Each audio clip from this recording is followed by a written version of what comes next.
Let me take you somewhere most people never go, not just physically, but energetically.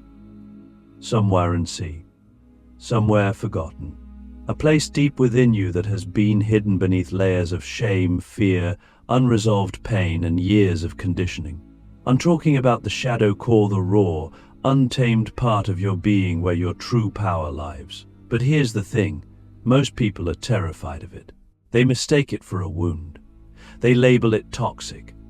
They bury it. But the truth is, that very place is the source of your deepest spiritual strength. And the ritual I'm about to reveal doesn't just help you manage toxic energy, it feeds it into the shadow core and converts it into massive spiritual power. Before we go further, you need to unlearn something. Not all darkness is bad. In fact, what most people call toxic energy is just raw, misdirected power energy without a sacred container. Think about it. Anger, shame, jealousy, fear, these are not inherently negative. They are simply frequencies that have been rejected, suppressed, and misunderstood. And like wild animals locked in cages too small, they become chaotic. But when you meet them with presence, when you invite them through the ancient ritual I'm about to share, they don't explode, they transform. Let me give you a quick story. Years ago, I was invited to a remote monastery at the edge of a desert, known only to a few. There, I met a monk who hadn't spoken in 12 years. But when he finally did, the first thing he said to me was, "There is no such thing as negative energy, only uninitiated power." That sentence changed everything. I realized the world had been taught to fear darkness, when really, darkness is potential. It's the seed of transformation. The ritual they practiced involved invoking their most uncomfortable emotions: rage, grief, lust, fear, and feeding them into a sacred fire of awareness. Not metaphorically, literally. They would enter a chamber, sit in complete darkness, and use breath, movement, vibration, and visualization to digest the distortion and extract its essence. The result? Unshakable presence, unbreakable clarity, radiant power. Now, I've adapted this ritual into a modern form, something you can do in your own space without needing a monastery or a mountain. But the principles are eternal, and I want you to understand this deeply before we go into the technique. You are not here to avoid toxicity. You are here to transmute it. The more you run from it, the more power you give it. The moment you turn toward it with sacred intent, it becomes fuel. So let's get into the beginning of this process. It starts with invocation. You must be willing to call the energy in, not push it away. This is the opposite of what most people do. They try to protect themselves with walls, crystals, affirmations, but all that does is delay the inevitable. Energy cannot be destroyed. It must be moved. So the first step is to sit in stillness and say inwardly, what energy am I avoiding right now? Is it anger towards someone? Is it shame over something you did? Is it grief you never fully felt? Let it rise. Let it surface. Don't analyze it. Don't narrate it. Just feel it. The second step is embodiment. You must locate the energy in your body. Toxic energy always has a home. It might sit in your chest like pressure, or in your gut like fire, or coil around your throat like tight rope. Wherever it is, bring your breath there. Deep, deliberate breath, not to calm it, but to activate it. You are inviting it to awaken. And once you've located it, you begin to move with it. Not big theatrical movements, subtle, primal shifts. Let your body tell the truth your mouth never could. Let the energy shape your posture. Let your emotions have form.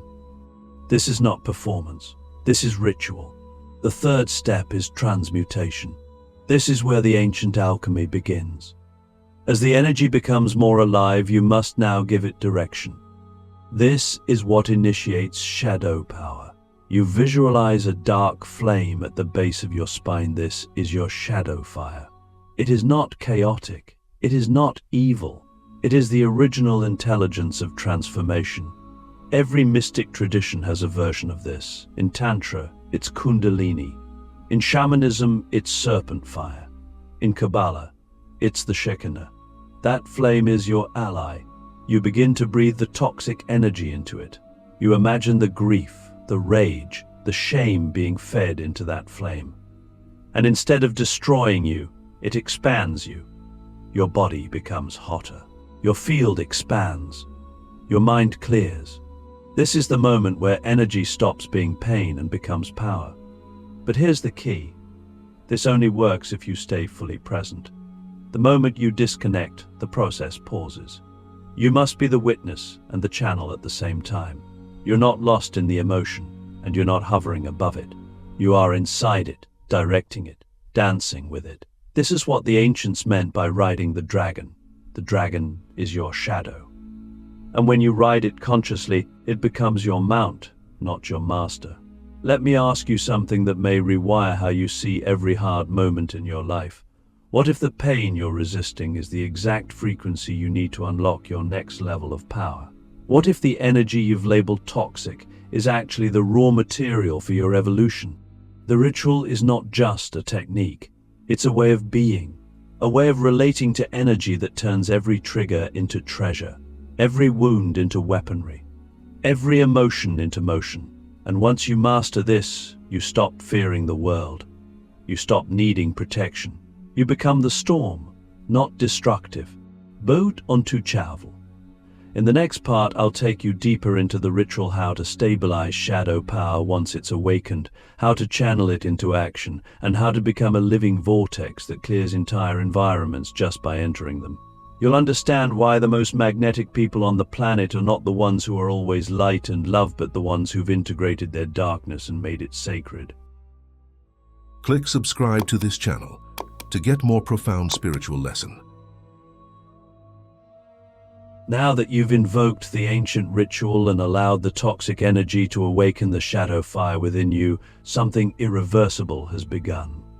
You've stepped into a current of energy that no longer tolerates denial, fragmentation, or false light. You've opened the furnace, the core of your being, where raw emotion is no longer seen as a threat, but as sacred fuel. But here's the truth most people miss. Awakening the shadow power is only the beginning. Stabilizing that power in your daily life and learning how to wield it with clarity is where true spiritual mastery begins. Let's be real. We live in a world that constantly tries to pull us out of presence. Every notification, every toxic conversation, every mental spiral is a hook trying to drag us back into disconnection. So what happens when you've done the ritual, activated the fire, and then walk into a chaotic environment? What happens when you're surrounded by people operating from fear, projection, and unconsciousness? This is where the furnace must stay lit, not in isolation, but in motion. Your spiritual power is not proven in silence, it's proven in noise. And to hold your shadow flame steady in the noise of the world, you must become a living anchor. Stabilization begins with understanding that your nervous system is your temple.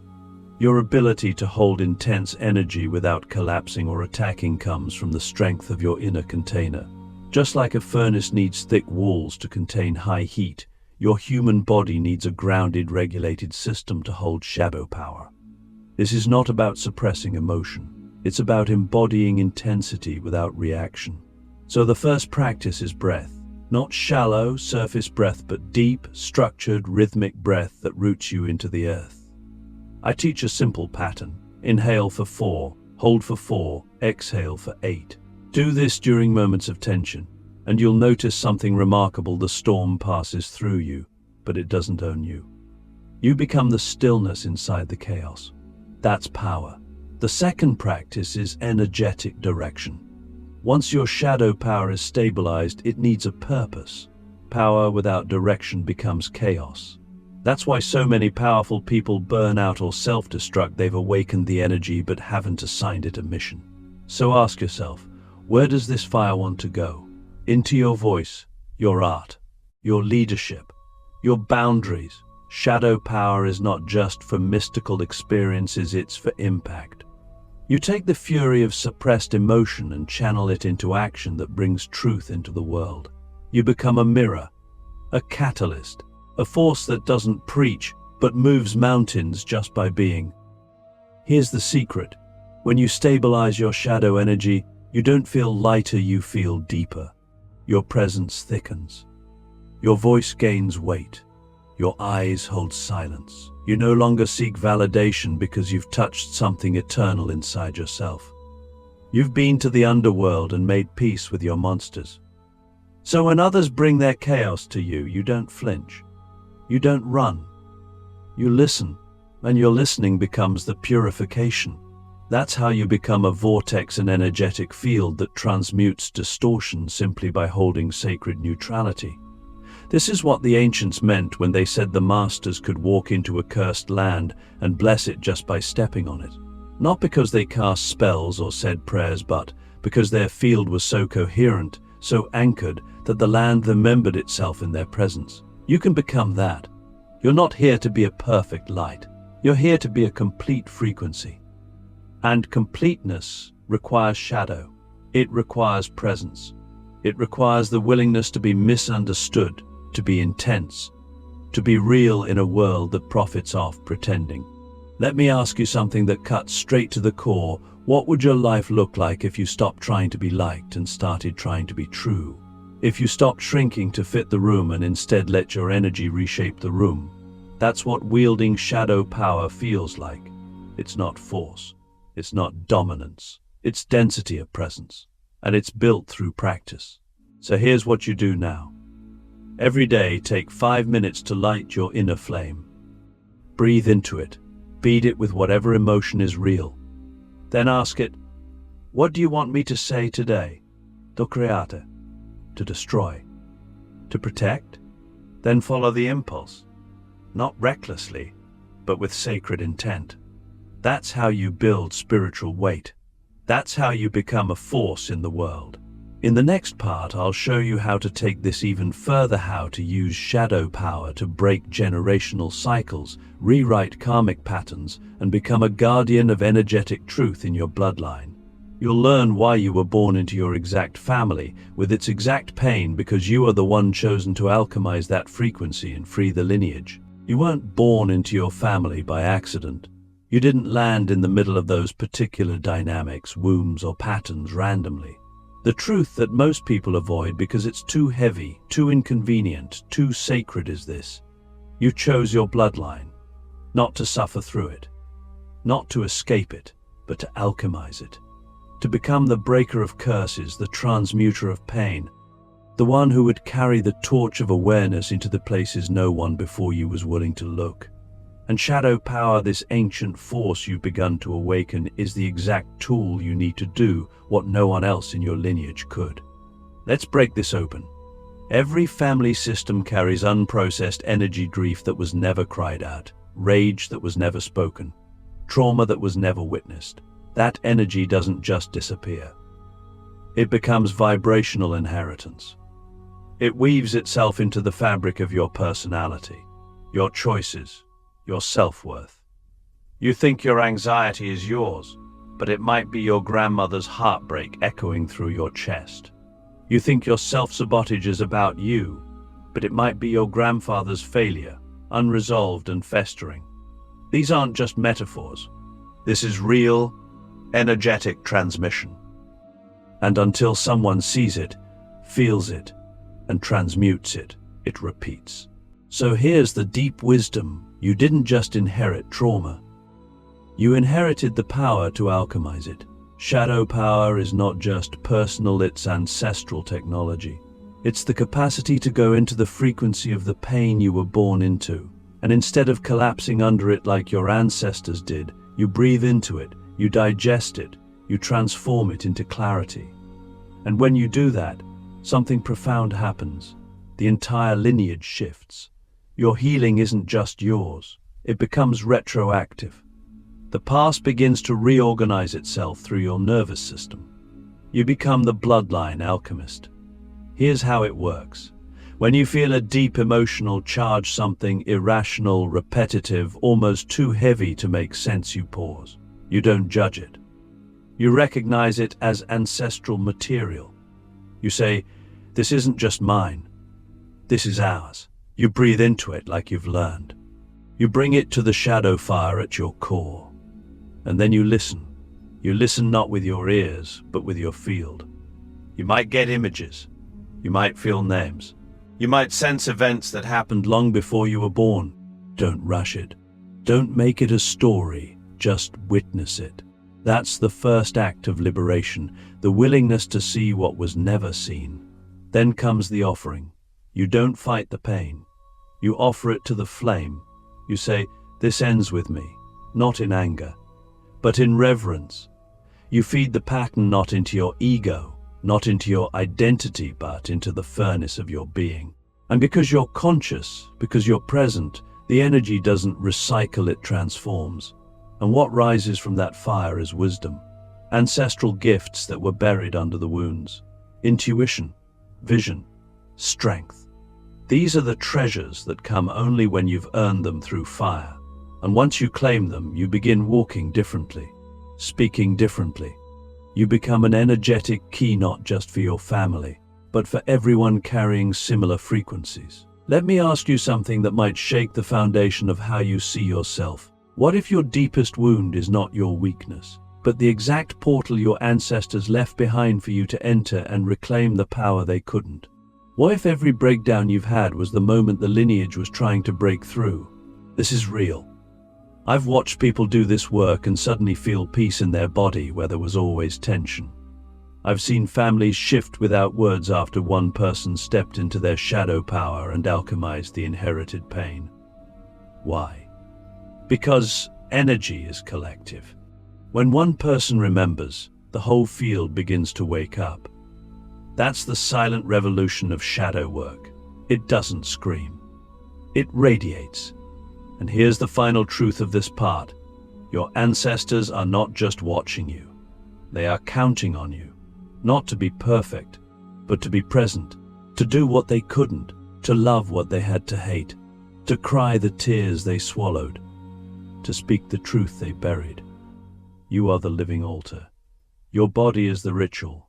And every time you choose to meet your shadow instead of running from it, you are doing priestess work, shamanic work, warrior work. You are not just healing, you are rewriting time. In the final part, I'll show you how to complete the ritual, how to live as a fully integrated shadow being, how to magnetize your reality from coherence, and how to become a lighthouse of transformation without ever needing to say a word. You will learn why true spiritual power is not about light or darkness, but about the mastery of both. There's a moment in every spiritual journey where you stop chasing healing and start embodying truth. You realize you are no longer trying to fix yourself, impress anyone, or escape your darkness. You're simply being what you are fully, unapologetically, and with deep presence. This is where the ritual completes its loop, where the energy that once overwhelmed you becomes the very frequency that grounds you. You've gone through the fire. You've met your shadow. You've alchemized your lineage. Now, you become something rare and sacred, a living lighthouse. But let's be clear, this isn't about perfection. A lighthouse doesn't shine because it's flawless. It shines because it's anchored. It's rooted into the earth, unmoved by the storm, and it holds its light not to prove anything, but because that's what it is. And in the same way, when you stabilize your shadow power, you stop chasing validation. You stop defending your light. You simply radiate.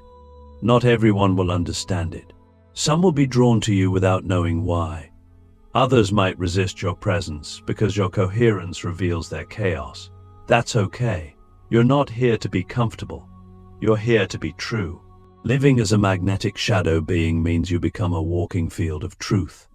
You walk into a room and the energy shifts not because you say anything, but because your vibration carries order into environments filled with distortion. Your presence alone invites others to regulate, to reflect, to remember.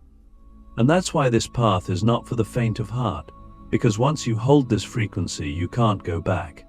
You can't pretend. You can't shrink. You will be tested. But every test is a refinement. Every challenge is a chance to deepen your roots. So how do you live this way practically? You make your nervous system your shrine. You don't let the world dictate your state, you let your state lead the world. That means daily rituals, not just when it's convenient. Breathwork when emotions rise. movement when energy stagnates, silence when chaos grows loud. You become a master of your own field. You don't resist triggers, you trace them. You don't avoid discomfort, you enter it with curiosity. You don't chase peace, you become the frequency that creates it. And here's where the magic becomes viral. When you live this way, life responds. Opportunities start appearing without effort. People feel safe around you, even if they don't know why. Manifestation becomes effortless, not because you're chanting affirmations, but because your vibration is clean, core, undeniable.